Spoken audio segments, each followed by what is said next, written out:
बच्चा लोग, स्वागत है आपका मेरे चैनल केमिस्ट्री सखा पे और मैं हूं केमिस्ट्री एक्सपर्ट मनोज शर्मा। बेटा जी, आपका चैप्टर चल रहा है केमिकल बॉन्डिंग। केमिकल बॉन्डिंग की एक वीडियो लेक्चर आपको प्रोवाइड की जा चुकी है। अगर आपने नहीं देखी है तो आप डिस्क्रिप्शन बॉक्स में उसका लिंक मिलेगा, वहाँ से उसको देख सकते हो, या आई बटन दबा करके भी उसका लिंक आपको मिल जाएगा जहाँ से आप उसको देख सकते हैं। अगर आप उस क्लास को देखेंगे तो ज़्यादा अच्छे से समझ में आएगा, नहीं देखेंगे तब भी काम चल जाएगा। उस क्लास में हम लोगों ने पढ़ा था केमिकल बॉन्ड क्या है, केमिकल बॉन्ड बनने की वजह क्या है, यानी causes of bonding. Causes of bonding के बाद हम लोगों ने पढ़ी थी इलेक्ट्रॉनिक थ्योरी ऑफ वैलेंसी और फिर पढ़े थे लुईस डॉट सिंबल्स। चैप्टर का मेन पार्ट आज के लेक्चर से स्टार्ट हो रहा है और आज जो हम पहली हेडिंग डालेंगे वो है टाइप्स ऑफ बॉन्ड्स। तो कॉपी और पेन निकालिए, लिखने के लिए और अच्छे से समझने के लिए तैयार हो जाइए और डालिएगा हेडिंग टाइप्स ऑफ बॉन्ड्स। तो बेटा टाइप्स ऑफ बॉन्ड्स यहाँ पर लिखे हैं। मेनली 3 टाइप के बॉन्ड होते हैं। इसके अलावा भी कुछ और बॉन्ड्स होते हैं जिनमें इलेक्ट्रॉन्स का रोल नहीं होता है, वो अलग हैं। फिलहाल ये 3 टाइप के बॉन्ड्स होते हैं, आयनिक या इलेक्ट्रोवैलेंट बॉन्ड, दूसरा होता है कोवैलेंट बॉन्ड और तीसरा होता है कोऑर्डिनेट या इसी को बोलते हैं हम डेटिव बॉन्ड। तो टाइप्स ऑफ बॉन्ड्स में इन तीनों के नाम आप लिख लेंगे और उसके बाद हम आज शुरू करने जा रहे हैं जिसका इतिहास, भूगोल और जो भी होता होगा वो सब जानेंगे।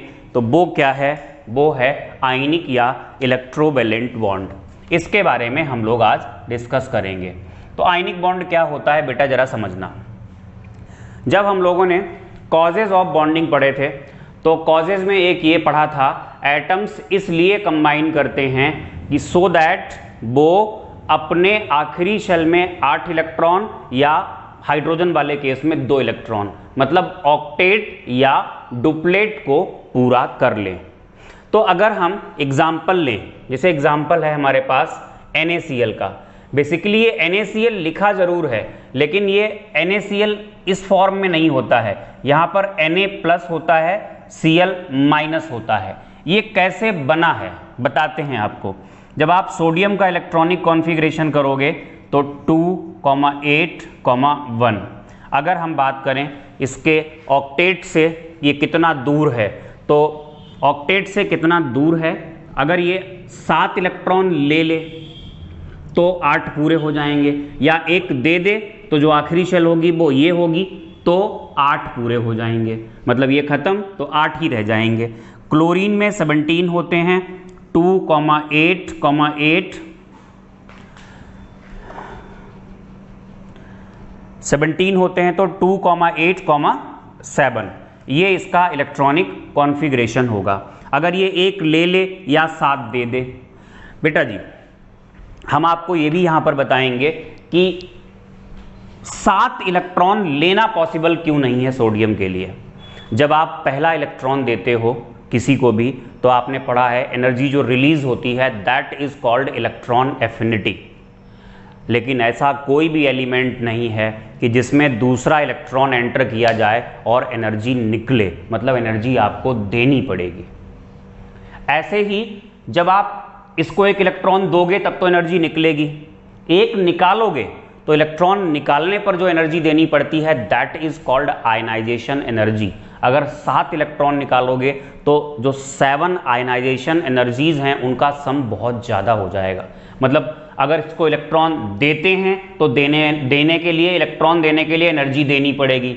इससे इलेक्ट्रॉन लेते हैं तो भी यहाँ एनर्जी देनी पड़ेगी। और थर्मोडायनेमिक्स के अकॉर्डिंग वो प्रोसेसेस होना चाहती हैं जहां एनर्जी निकले, ना कि वो प्रोसेसेस जहां एनर्जी देनी पड़े। हालांकि ये टॉपिक आप थर्मोडायनेमिक्स में अलग से पढ़ोगे कि कौन सी प्रोसेसेस फिजिबल हैं। फिजिबल का मतलब होना चाहती हैं।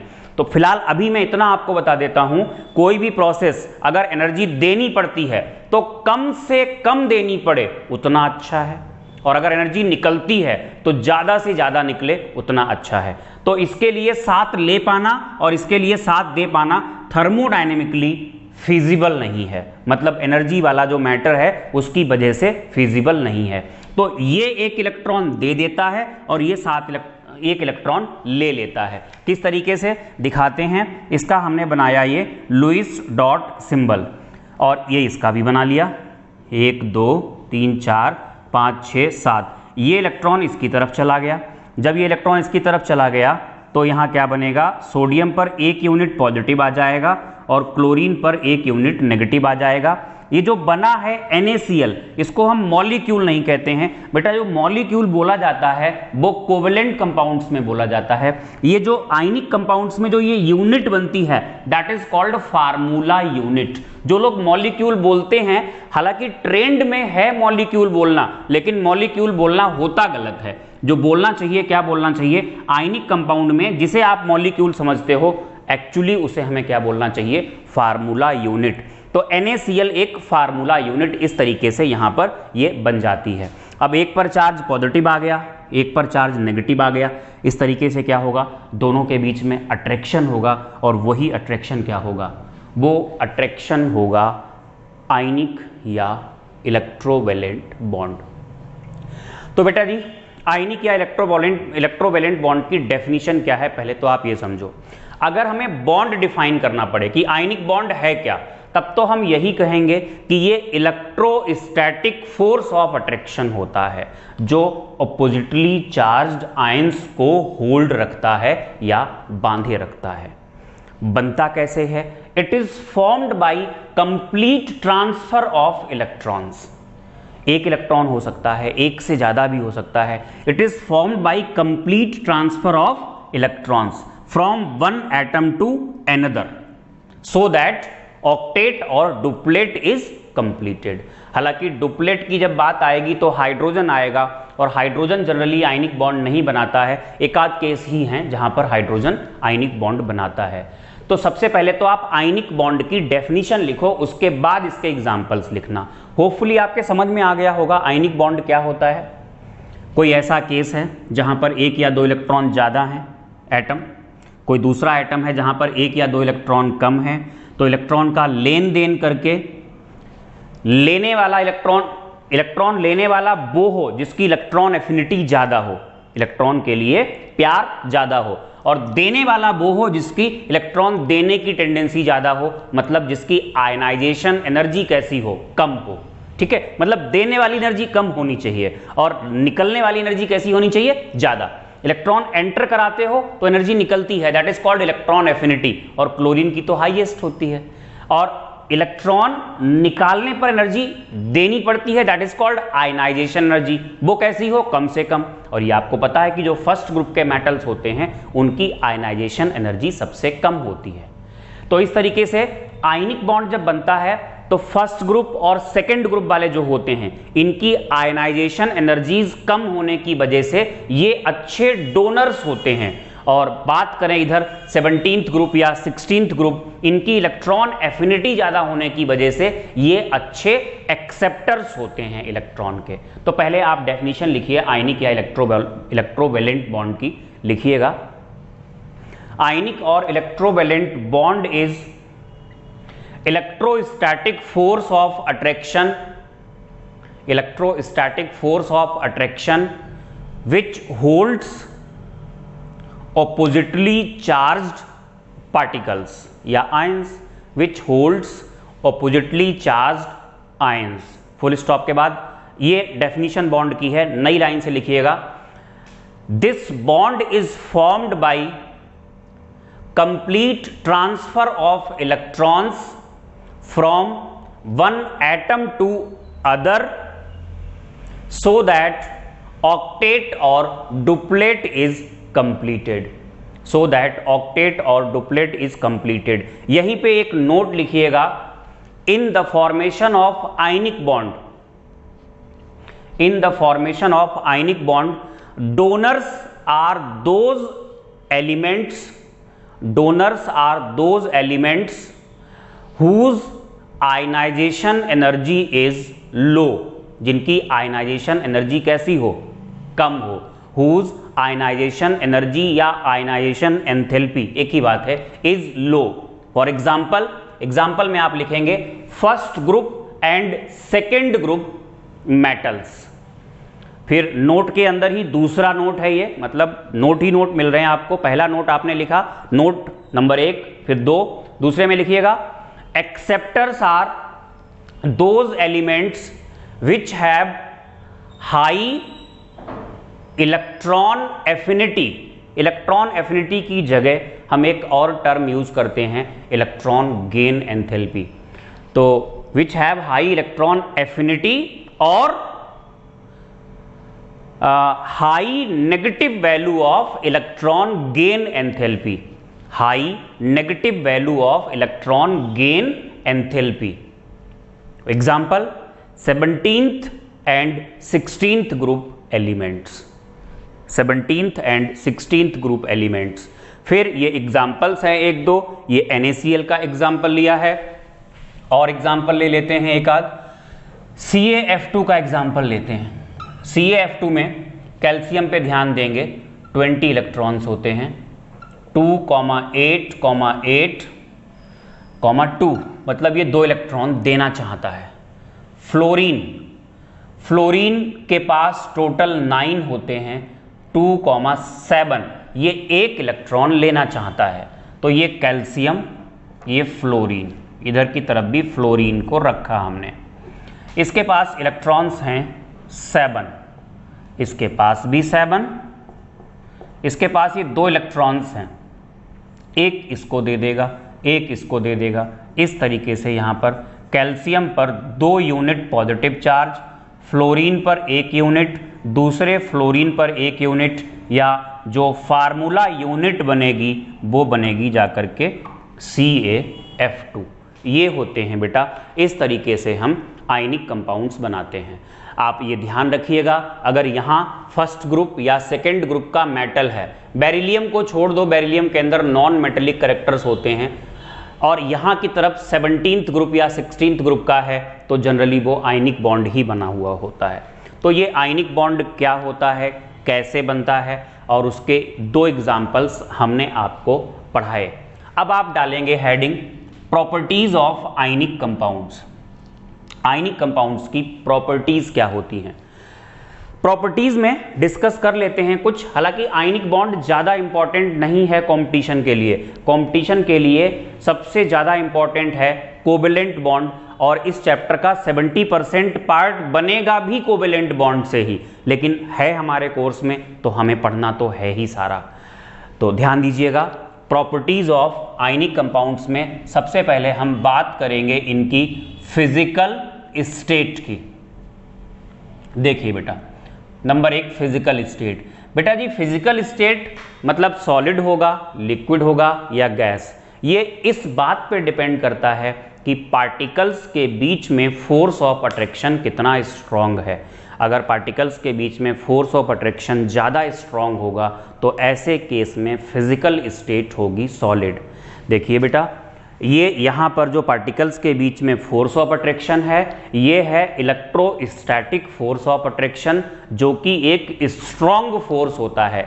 इलेक्ट्रोस्टैटिक फोर्स से स्ट्रॉन्ग फिर केवल एक ही फोर्स है, और वो है न्यूक्लियर फोर्स। तो इलेक्ट्रोस्टैटिक फोर्स ऑफ अट्रैक्शन एक स्ट्रॉन्ग फोर्स है। इसका मतलब ये हुआ कि जो कंपाउंड्स आयनिक कंपाउंड्स होंगे वो सॉलिड्स होंगे। तो फिजिकल स्टेट में पहला पॉइंट फिजिकल स्टेट ही है, लिखिएगा ionic compounds are crystalline solids because they have strong electrostatic force of attraction. They have strong electrostatic force of attraction. Second point हम बात करेंगे मेल्टिंग पॉइंट की, लिखिएगा melting points are high, melting points high होते हैं।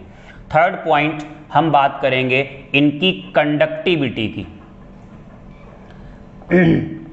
Conductivity मतलब ये conductors होंगे या इंसुलेटर्स होंगे। देखो बेटा जी, किसी को भी कंडक्टर होने के लिए उसके पास चार्ज कैरियर्स का होना जरूरी है। चार्ज कैरियर्स या तो इलेक्ट्रॉन्स होते हैं या आयंस होते हैं, इसमें कोई डाउट नहीं है कि आयनिक कंपाउंड्स में आयंस हैं, फिर भी ionic compounds are bad conductors of electricity. तो लिखिएगा, ionic compounds are bad conductors of electricity in solid state because ions are not free to move. Ionic compound solid state में बहुत खराब conductors होते हैं क्योंकि सॉलिड स्टेट में ions free नहीं है मूव करने के लिए। जब फ्री नहीं है मूव करने के लिए तो बैड कंडक्टर तो होंगे ही, लेकिन जब आयनिक कंपाउंड्स को हम मोल्टेन स्टेट में ले आएं, मोल्टेन का मतलब हीट करके इनको पिघला दिया, मोल्टेन स्टेट को फ्यूज्ड स्टेट भी कहते हैं। मोल्टेन या फ्यूज्ड स्टेट में ले आएं या आयनिक कंपाउंड को पानी में डाल दें तो ये जनरली पानी में घुल जाते हैं, डिसॉल्व हो जाते हैं, आयंस अलग हो जाते हैं। Now ions are free to move. तो ये मोल्टेन स्टेट में या फ्यूज्ड स्टेट में या एक्वस सॉल्यूशन में अच्छे कंडक्टर्स होते हैं। फुल स्टॉप के बाद लिखिएगा, इन मोल्टेन और fused state as well as in aqueous solution, they are good conductors of electricity because now ions are free to move। ये मेरे ख्याल से थर्ड पॉइंट हो गया। फोर्थ पॉइंट हम बात करेंगे इनकी सॉल्युबिलिटी की। बेटा जी, सॉल्युबिलिटी पढ़ने से पहले हम आपको एक चीज़ बताना चाहेंगे कि सॉल्वेंट्स जो होते हैं वो दो टाइप के होते हैं। एक होते हैं पोलर सॉल्वेंट्स और दूसरे होते हैं नॉन पोलर सॉल्वेंट्स।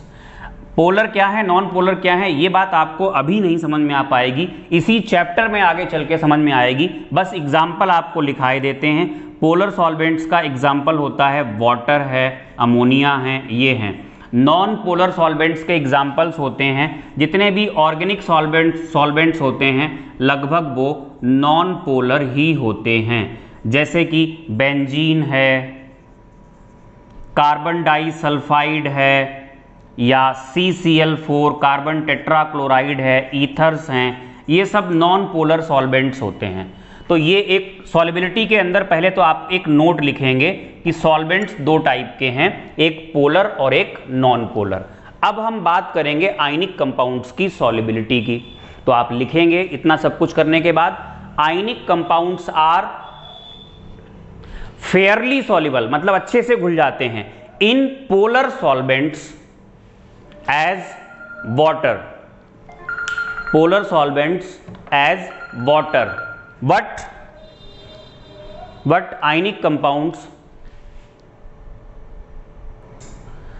हाँ तो बेटा हम लिख रहे थे ionic compounds are highly soluble या fairly soluble in polar solvents as water, but they are insoluble in non polar solvents. और नॉन पोलर सॉल्वेंट्स कौन से हैं वो आपको पता है। ठीक है बेटा, ये इनकी नेक्स्ट प्रॉपर्टी हो गई। तो इस तरीके से हमने आयनिक बॉन्ड बनता कैसे है, आयनिक कंपाउंड्स जो हैं उनके एग्जाम्पल कुछ देख लिए और इनकी जो प्रॉपर्टीज़ होती हैं उसके बारे में भी हम लोगों ने बात कर ली। बेटा आयनिक बॉन्ड फॉर्मेशन को थर्मोडायनेमिकली, मतलब एनर्जी चेंज देनी पड़े या निकले, हीट चेंज भी कह सकते हो, एंथैल्पी चेंज भी कह सकते हो, इसके टर्म में समझाने के लिए एक साइकिल दिया गया है, that is called born-Haber cycle. हम उस साइकिल के बारे में जरूर बात करेंगे क्योंकि हमारे कोर्स में है और वहाँ से क्वेश्चंस आते हैं। तो डालेंगे हेडिंग, अभी बताते हैं क्या डालेंगे हेडिंग।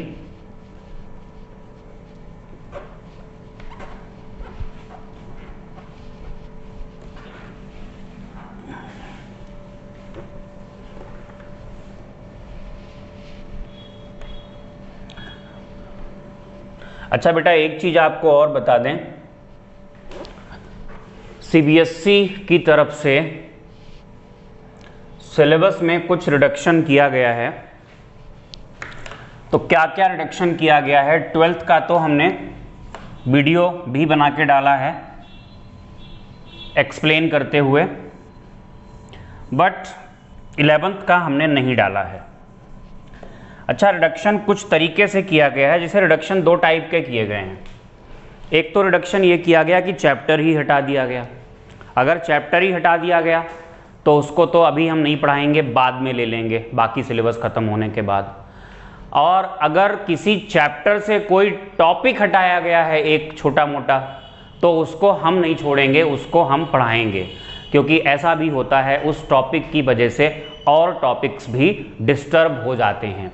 जिसको ये लगता है कि अरे ये टॉपिक तो हटा दिया 2021, 2020 और 2020 और 21 के सेशन से, तो वो चाहे तो उस टॉपिक को स्किप कर सकता है, भैया अपना ना पढ़े, लेकिन मैं यहाँ पर पढ़ाऊँगा। तो अगर किसी चैप्टर से कोई टॉपिक हटाया गया है तो हम उसको नहीं हटाएंगे। हाँ, अगर चैप्टर ही पूरा हटा दिया गया है तो फिलहाल के लिए उसको हम अभी नहीं पढ़ाएंगे। बीच में पढ़ता है, मान लो 1 2 3 4 5 नंबर बीच में पढ़ रहा है कहीं पे, तो उसको अभी नहीं पढ़ा करके हम लास्ट में पढ़ाएंगे हम जरूर उसको, क्योंकि कॉम्पिटिटिव एग्जाम्स में तो आना ही है शायद। अभी तो कुछ सिलेबस प्रपोज्ड है नहीं, जो नीट या जेई 2021 में होगा, अभी तो 20 वाला नहीं हो पाया, तो 21 वाले का क्या पता। तो ठीक है बेटा, डालेंगे heading born Haber cycle. Born Haber cycle, बस एक लाइन इसमें लिखना, पहले करना तो बहुत कुछ है, एक लाइन लिख लो पहले। To explain the mechanism of formation of ionic bond, to explain the mechanism of formation of ionic bond, a thermochemical cycle is given। Thermochemical मतलब थर्मो का मतलब हीट से हो गया, केमिकल का मतलब केमिस्ट्री तो है ही है। Uh thermochemical cycle is given called as Born Haber cycle. क्या है जरा इसको समझते हैं। हमने मान लिया कि NaCl का 1 मोल बन रहा है, तो Na जो कि ठोस होता है, मतलब सॉलिड, समझते होंगे ना, ठोस, प्लस NaCl बनाना है। अब जो क्लोरीन होता है भैया वो Cl की फॉर्म में तो एग्जिस्ट करता नहीं है, तो वो एग्जिस्ट करता है Cl2 की फॉर्म में, और NaCl बनाना है तो हमें लेना पड़ेगा इसका आधा, और ये गैस ही होती है। और कुल मिला के यहाँ बन गया, ये बना दिया हमने NaCl, और ये भी क्या होता है, सॉलिड। बेटा जी, कोई भी रिएक्शन जो होती है, कोई भी रिएक्शन चलती है, उस रिएक्शन का एक नाम भी होता है। जैसे अगर किसी का कंबशन हो रहा है तो कंबशन नाम दे देंगे। जैसे यहाँ NaCl का फॉर्मेशन हो रहा है तो इस रिएक्शन को हम नाम दे सकते हैं NaCl का फॉर्मेशन।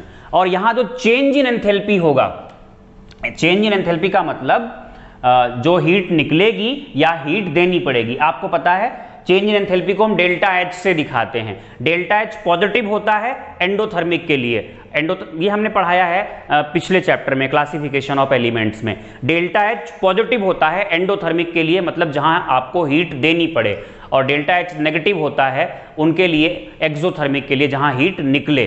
तो फिलहाल यहां हम कहेंगे जो एंथैल्पी चेंज है वो बोला जाएगा, एंथैल्पी चेंज को हम यहां एक नाम दे देंगे, ये लिख रहे हैं देखो ध्यान से, enthalpy of formation of NaCl। ऐसा हमने इसलिए बोल दिया, यहां का जो भी एंथैल्पी चेंज है वो enthalpy of formation of NaCl इसलिए है क्योंकि इस रिएक्शन में 1 मोल NaCl बन रहा है, और इसको हमने रिप्रेजेंट किया डेल्टा FH, और यहां ये शॉर्ट में हमने ले लिया NaCl। ये दिख रहा है आप लोगों को, ये आप लोगों को दिख रहा है। डेल्टा का मतलब चेंज है, H का मतलब वही एंथैल्पी, F फॉर फॉर्मेशन, किसका फॉर्मेशन, NaCl का। इससे दिखाते हैं इसको, इससे हमने इसको क्या किया, दिखा दिया। चलिए आगे बढ़ते हैं। ये तो हमने एक स्टेप में कर लिया। मैकेनिज्म का मतलब ही होता है किसी भी प्रोसेस को स्टेप वाइज समझाइए। स्टेप वाइज समझाने के लिए देखो कैसे बताया गया। सोडियम सॉलिड से अगर हम बनाएं sodium vapours, sodium gaseous state में ले जाएं, तो सॉलिड से गैस कुछ सब्सटेंसेस तो चले जाते हैं, सॉलिड से गैस डायरेक्टली, जिनका सब्लिमेशन हो जाता है, लेकिन पहले सॉलिड से कहां गया होगा, लिक्विड, लिक्विड से फिर कहां गया होगा, गैस। तो जब सॉलिड से लिक्विड बनता है तो वहां भी एनर्जी देनी पड़ती है, एंथैल्पी ऑफ फ्यूजन कहते हैं।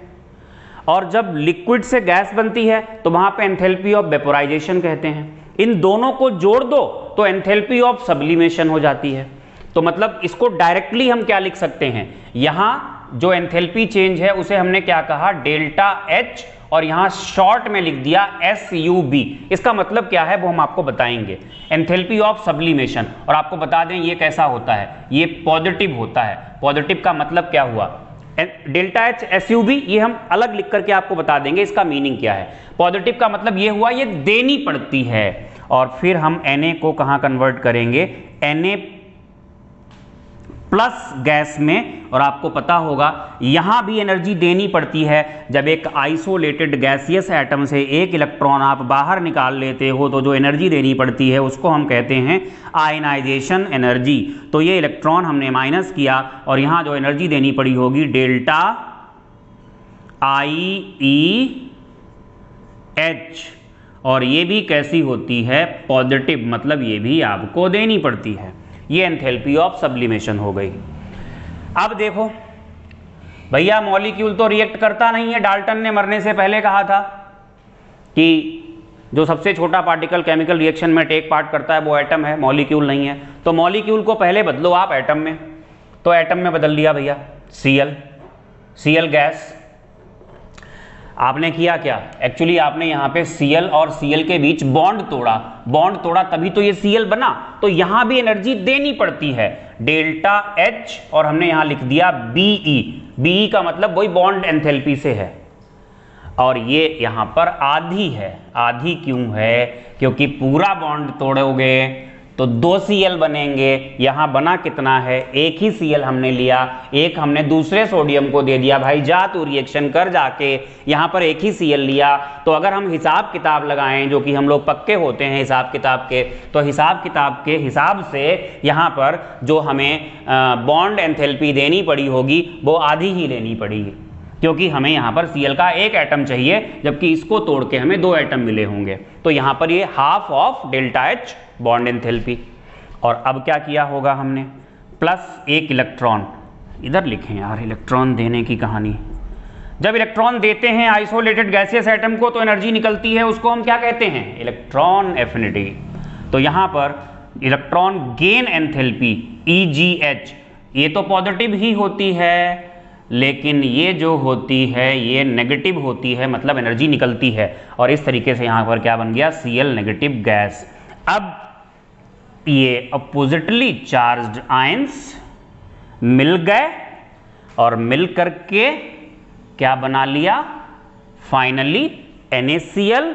जब रिक्वायर्ड नंबर ऑफ आयंस एक फार्मूला यूनिट बनने के लिए, जैसे NaCl में एक Na और एक Cl चाहिए, अगर MgCl2 होता तो एक Mg और 2 Cl चाहिए होते हैं। तो जब एक फार्मूला यूनिट के लिए जितने आयंस की जरूरत होती है वो आयंस टुगेदर होकर के, कलेक्ट होकर के जब फार्मूला यूनिट बना देते हैं तो वहां पर एनर्जी निकलती है। और उसको हम कहते हैं, निकलने वाली एनर्जी को हम बोलते हैं lattice energy. Required number of ions जो फार्मूला यूनिट के लिए हैं, वो आयंस जब मिल करके, इकट्ठे होकर के, कंबाइन होकर के जब फार्मूला यूनिट बनाएंगे तो एनर्जी निकलती है। उसका नाम क्या होता है, लैटिस एंथैल्पी या लैटिस एनर्जी। इसका उल्टा भी हम कह सकते हैं, जब आयनिक कंपाउंड में जो आयंस पास हैं उनको दूर कर दो तो एनर्जी देनी पड़ेगी, वो भी लैटिस एंथैल्पी होगी, न्यूमेरिकली उतनी होगी, डेफिनेशन थोड़ी सी बदल जाती है। तो यहां पर फिलहाल एनर्जी निकली होगी, जिसको हम दिखाते हैं डेल्टा H, चलो Le लिख देते हैं, लैटिस एंथैल्पी। और ये कैसी होगी, ये भी नेगेटिव होगी। ये होगी, सबकी डेफिनेशन हम आपको लिखाने वाले हैं, ये नेगेटिव होगी। पहले तो हम आपको यहां पर लिखा दें कि इनका किसका क्या मतलब है। डेल्टा HSUB का मतलब है सब्लिमेशन एंथैल्पी। ये ऊपर हम अलग से लिख रहे हैं, डेल्टा एच आई ई यहां पे लिख दो तब भी कोई फर्क नहीं पड़ता है। इसको हम कहते हैं आयोनाइजेशन एंथैल्पी। और कौन सी बची? डेल्टा एच बी ई को हम कहते हैं बॉन्ड एंथैल्पी।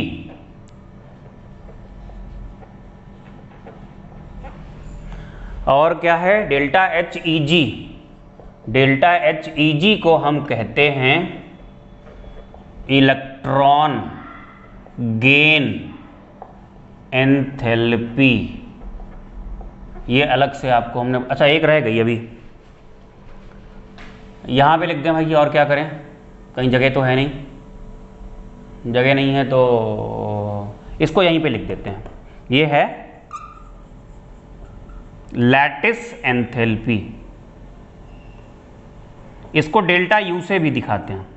चलिए, ये जो हमने आपको लिखाया है ये नोट अलग से है, इसको इस तरीके से हमने बादल के अंदर बंद कर दिया, ठीक है। ये लैटिस एंथैल्पी। अच्छा, एक साइंटिस्ट हुए थे, इनका नाम था हेस, HESS, हेस ने कहा, हेस ने एक लॉ दिया, वो भी थर्मोडायनेमिक्स में ही पढ़ाया जाएगा। हेस ने एक लॉ दिया, चाहे प्रोसेस को एक स्टेप में कराओ, चाहे इन अ नंबर ऑफ स्टेप्स में कराओ, लेकिन जो टोटल एंथैल्पी चेंज होगा वो कैसा रहेगा? वो सेम रहेगा।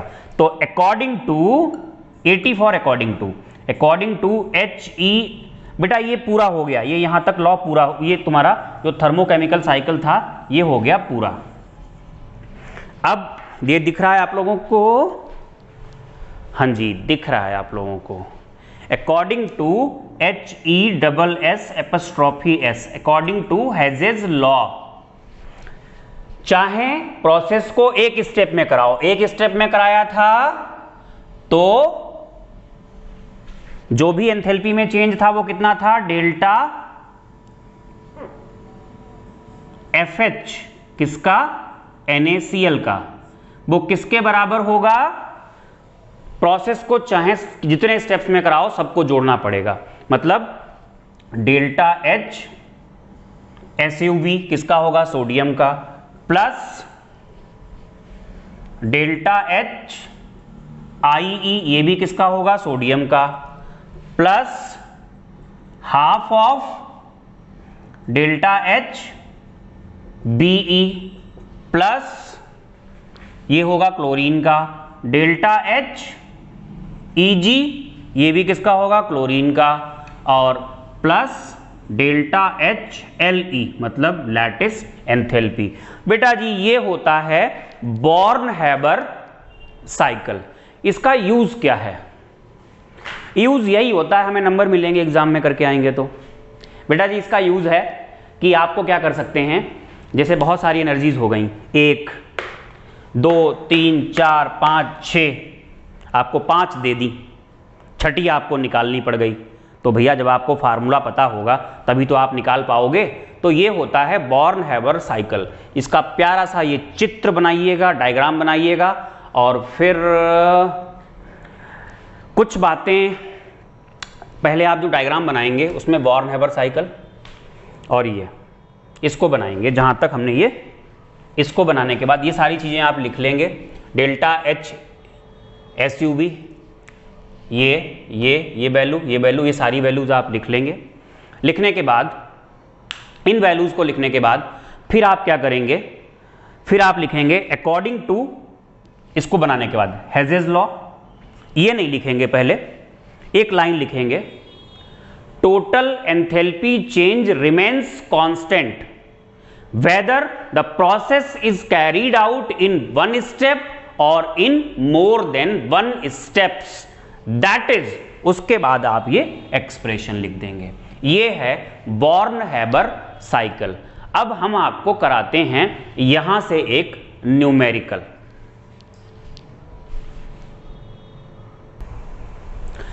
बेटा जी न्यूमेरिकल से पहले आप एक काम करें, यहां पर जैसे कुछ एनर्जीज या एंथैल्पीज तो ऐसी हैं जिनसे आप लोग परिचित हैं, लेकिन कुछ से परिचित नहीं हैं, तो वो जरा थोड़ा सा आपको बता देते हैं। तो जैसे कि आप चाहो तो एंथैल्पी ऑफ सब्लिमेशन को आप लिख लो 2 लाइनें, delta H S U B को मैं जल्दी जल्दी बोल देता हूं, आप लिख लो। एंथैल्पी ऑफ सब्लिमेशन होती क्या है, लिखिएगा, amount of energy required when 1 mole of solid substance is completely converted to gaseous state below its melting point is called enthalpy of sublimation, is called enthalpy of sublimation। ये तो आपको पता ही है, ionization energy तो बहुत detail में आपको पढ़ाई, बॉन्ड एनर्जी के बारे में आपको पढ़ाया जाएगा थर्मोडायनेमिक्स में बहुत डिटेल में, ये आपने पढ़ी हुई है। इसके बारे में थोड़ा सा आप लिख लो, लैटिस एंथैल्पी क्या है, लिखना लैटिस एंथैल्पी में the energy released when the requisite, मतलब जितने की जरूरत हो, required, the energy released when the requisite number of positive and negative ions combine, positive and negative ions combine to form 1 mole of the ionic compound, 1 mole of the ionic compound is called lattice enthalpy। दरअसल जो lattice enthalpy होती है वो कुछ factors पे depend करती है, लिखिएगा, it depends on, number 1 size of ion, size of ion, लिखिएगा, with increasing size of ion, with increasing size of ion lattice enthalpy decreases. दूसरा फैक्टर है चार्ज, जिसमें आप लिखिएगा with increasing charge, with increasing charge lattice enthalpy increases। तो ये 2 factors हैं जो लैटिस एंथैल्पी को अफेक्ट करते हैं। नीचे आप लिख लीजिएगा एक note, more the lattice enthalpy more the melting point. Lattice enthalpy जितनी ज्यादा होगी मेल्टिंग पॉइंट उतना ही ज्यादा होगा। यहां से एक क्वेश्चन भी पूछा गया है, क्वेश्चन ये पूछा गया है कि NaCl और MgCl2 में MgCl2 का मेल्टिंग पॉइंट बहुत ज्यादा होता है, क्यों? लिख लीजिए question, melting point of MgCl2 is very high, या melting point of MgCl2 is very high, लिख दो, very high as compare to NaCl। Why? तो आपको आंसर क्या देना है, NaCl में Na positive Cl negative, MgCl2 में Mg+2 और ये 2 Cl नेगेटिव है, इनको आप कंपेयर करिए। तो जो साइज है Na पॉजिटिव का ज्यादा है Mg+2 से। अब बार बार ये नहीं बता पाएंगे कि कैसे है, ये सब पढ़ा चुके हैं हम आपको पीछे।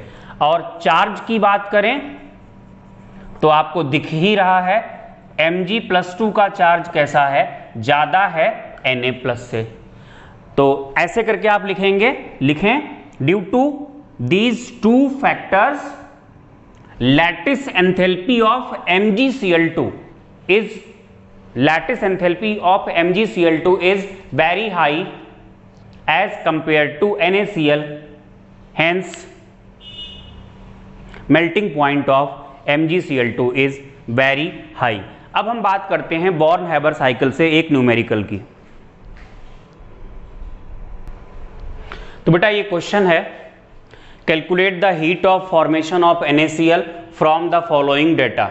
आपको डेटा दिया गया है, हीट ऑफ सब्लिमेशन दी है सोडियम की, डिसोसिएशन एंथैल्पी ऑफ क्लोरीन, यहाँ पर क्लोरीन का मतलब Cl2 मानेंगे, डिसोसिएशन कराया है तो मॉलिक्यूल से ही होता है, आयनाइजेशन एंथैल्पी सोडियम की, इलेक्ट्रॉन गेन एंथैल्पी क्लोरीन की, और लैटिस एंथैल्पी NaCl की।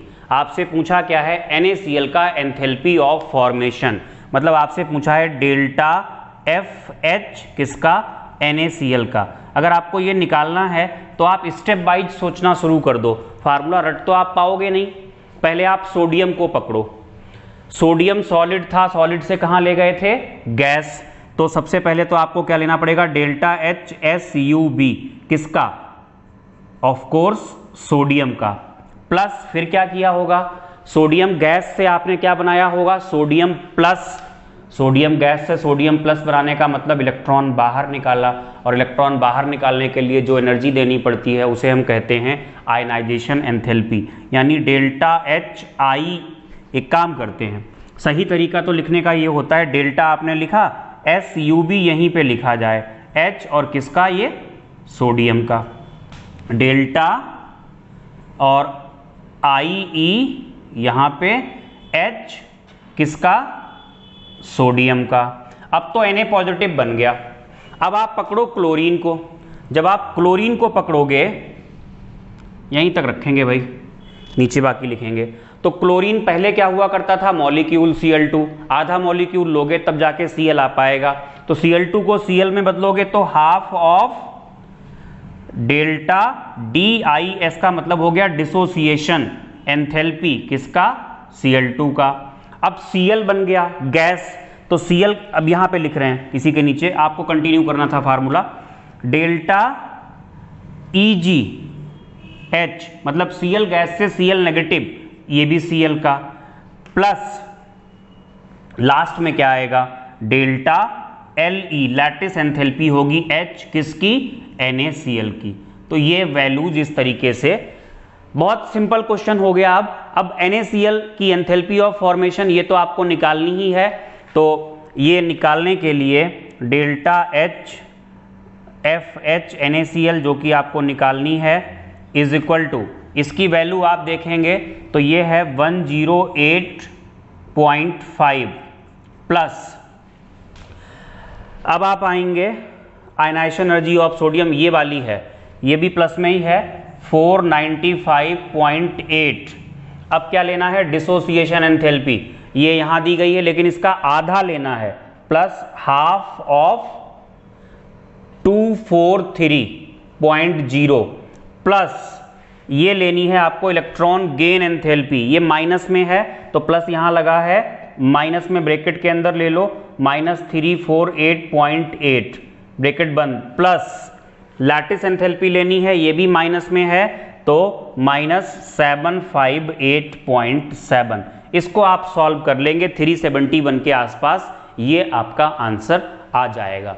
तो अगर क्वेश्चन बनेंगे वॉर्न हेबर साइकिल के तो इसी तरीके के बनेंगे। ठीक है बेटा जी, आज के वीडियो लेक्चर को यहीं पे ख़त्म करते हैं। आपको इसको प्रिपेयर करना है, थोड़ा लिख के देखना है, प्रैक्टिस करनी है। अभी आपको असाइनमेंट तो मिलेगा नहीं, असाइनमेंट आपको मिलेगा जब कुछ लेक्चर्स ख़त्म हो चुके होंगे, तब असाइनमेंट मिलेगा। डिस्क्रिप्शन बॉक्स में उसका लिंक आपको मिल जाएगा, वहाँ से आप असाइनमेंट को हमारी गूगल ड्राइव से डाउनलोड कर सकते हैं और क्वेश्चंस लगा सकते हैं।